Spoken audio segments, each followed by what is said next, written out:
Obviously, before you start planning, you need to know where you are and where you're going. There is some homework to do. Make sure you're clear about what your business is all about by having a mission statement. Make sure you know where you currently stand, where you want to go. A SWOT analysis and a vision statement will give you this. Establish the big ticket things you need to do in the short term to move your company towards your vision. These are the 3 or 4 goals you will need to meet in the next 1 to 3 years. Now you're ready for the planning process.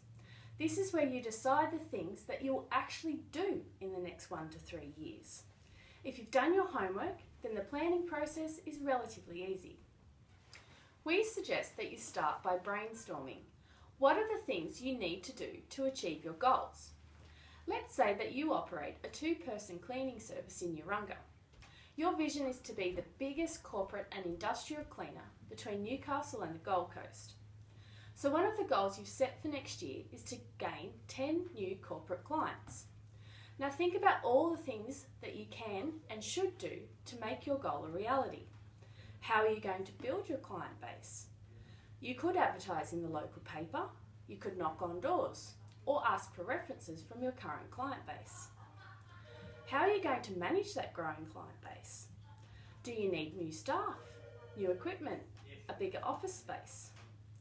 Once you've exhausted the brainstorming, do a reality check and some prioritising. Can you and should you do everything on your list? If not, what are the priority things you really need to do to make sure your goal becomes a reality? The Urunga cleaner may decide his marketing plan is going to focus on door knocking and getting references from his clients, because at the moment he can't afford to advertise in the paper. Now you need to get specific. Take each task and clarify exactly what you are going to do. For example, knock on doors might become contact at least 10 potential new clients every month. And finally, specify who is responsible. Don't make the mistake of taking on so much yourself that your plan has no chance of succeeding.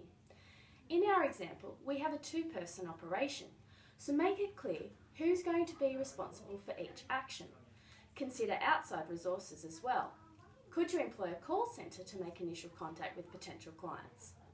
Once you've finished the process, you should have a step-by-step guide on how you're going to achieve your goals. If you stick to the plan, you can be confident that you'll be moving your business towards your long-term goals.